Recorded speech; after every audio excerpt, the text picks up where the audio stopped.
Hello, here's the news at this hour from Tstv. I'm Makinde. Here are some major headlines. Makinde directs local government chairman to begin work on bridges to relocate flood victims. Federal Executive Council okays 20.4 billion naira for Lagos Airport runway extension.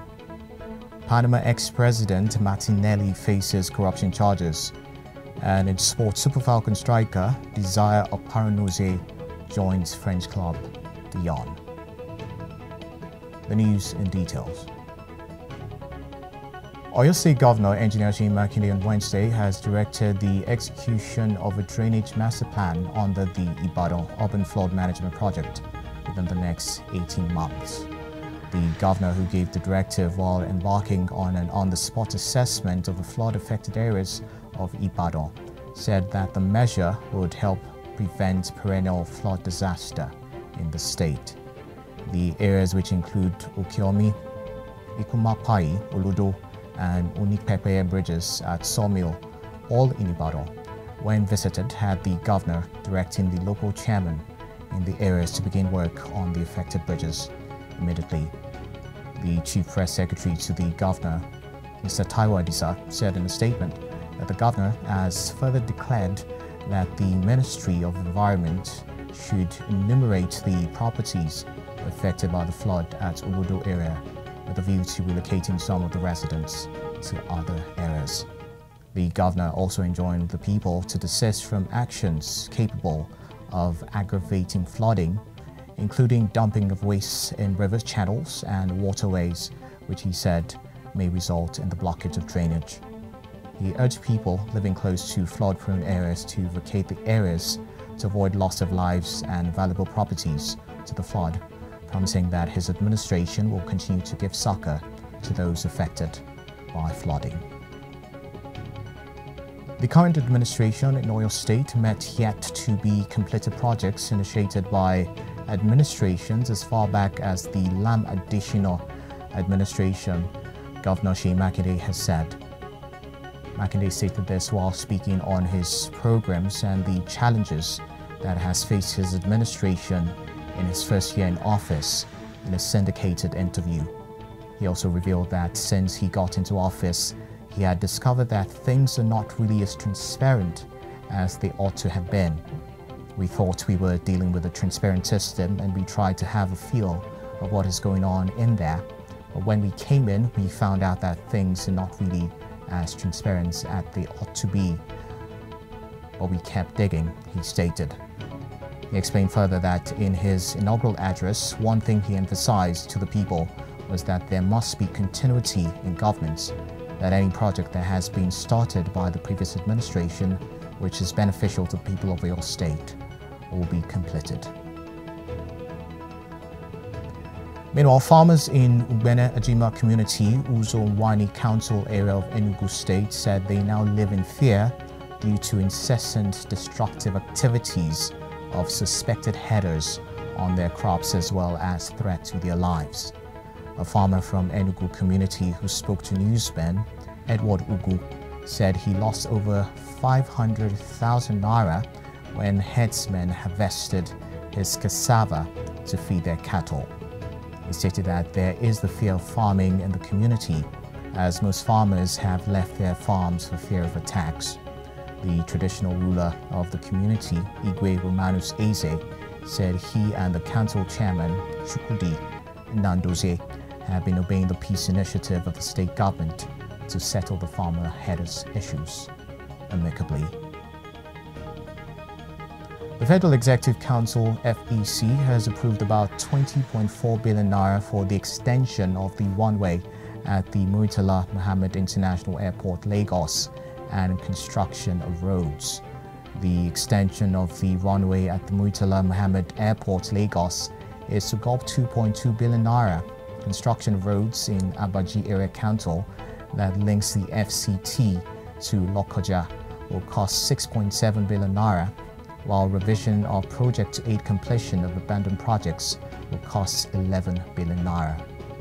President Muhammadu Buhari said today in Council, Aviation presented a memo for revised estimated total cost of the extension and asphalt overlay of the Murtala Mohammed Airport runway, which was rescoped to reconstruct and rehabilitate the taxiway Bravo. The sum involved is 2 billion naira, 272,838,724.84, and it has completion of 12 months. Meanwhile, the federal government yesterday approved resumption of domestic flights across the nation's airports with effect from July the 8th after months of shutdown due to coronavirus pandemic. Minister of Aviation Senator Hadi Sirika, Director, Public Affairs, Federal Ministry of Aviation, Port Harcourt, Ori and Maiduguri airports will open to flights on July 11th, while other airports across the country will join on July 15th, and the flights will commence with the Nnamdi Azikiwe International Airport, Abuja, and the Murtala Mohammed International Airport, Lagos. He advised passengers to abide by the safety guidelines and protocols put in place to ensure that airports don't become channels of infection for dreaded coronavirus.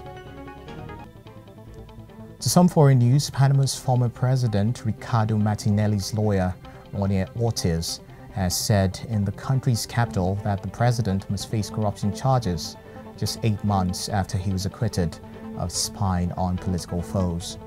According to local media, Martinelli has been linked to the so-called New Business case, in which an editorial group was allegedly bought using public money during his 2009 to 2019 term as president. The former president was extradited from the United States in 2018.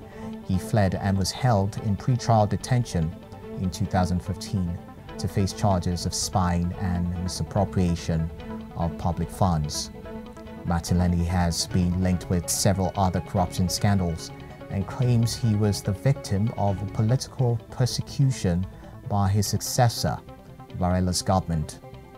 Varela, who left office last year, was questioned on Monday by anti-corruption prosecutors over alleged illegal campaign donations from scandal-ridden Brazilian construction giant Odebrecht, which has admitted to paying $59 million in bribes to Panamanian officials between 2010 and 2014, when Martinelli was in power. Still in foreign news, dozens of countries will be exempted from a travel quarantine starting next Monday, UK government sources have indicated. Currently, most people arriving in the UK from anywhere apart from the Republic of Ireland have to self-isolate for 2 weeks. Ministers had previously indicated that they were working to establish a relatively small number of travel corridors. Travel and tourism companies have been calling for urgent clarity over the corridors amid rising bookings. The government also said that it would relax its advice on travel abroad and would rate countries as either green, amber or red, depending on the prevalence of the virus. Now, government sources have indicated that the very long list of countries is likely to be published by the end of this week. In sports, Super Falcons of Nigeria forward Desire OPARANOZIE has been added to the books of French women's side DIJON Football Côte d'Or on a 2-year contract. The 26-year-old is a 4-time Africa Women's Cup of Nations winner and has represented Nigeria at the 2011, 2015 and 2019 FIFA Women's World Cups. It was reported that the forward spent 6 years at fellow French club Guingamp before opting for a new challenge. Club coach Yannick Chandieu believes OPARANOZIE will help raise the club's level of play. OPARANOZIE, expressing her satisfaction on joining the club, said, "I'm happy to start a new adventure after 6 years in Guingamp. I'm delighted to be able to discover something else." Meanwhile, Brendan Rodgers says Leicester need to reset mentally to stay in charge of their Champions League destiny after their slump continued with a 2-1 loss at Everton. The Foxes remain third in the Premier League but are fading, claiming just 2 points from their 3 games since the Premier League resumed. They were fortunate fourth-place Chelsea failed to take advantage, also losing on Wednesday, but informed Manchester United and Wolves are just 3 points behind with 6 games to play. The Leicester boss Rodgers said he understands the team has a very young group, a young squad that is developing, but if a team wants to consistently compete at the very top end of the table, it is a mindset. With that, we've come to the end of the news. A recap of the headlines. Makinde directs local government chairman to begin work on bridges to relocate flood victims. Federal Executive Council okays 20.4 billion naira for Lagos Airport runway extension. Panama ex-president Martinelli faces corruption charges. And in sports, Super Falcon striker Desire OPARANOZIE joins French club DIJON. Please do not forget to always adhere to COVID-19 safety measures. The news was compiled by Obola Badikale. I am Makinde. Good day, and thank you for watching.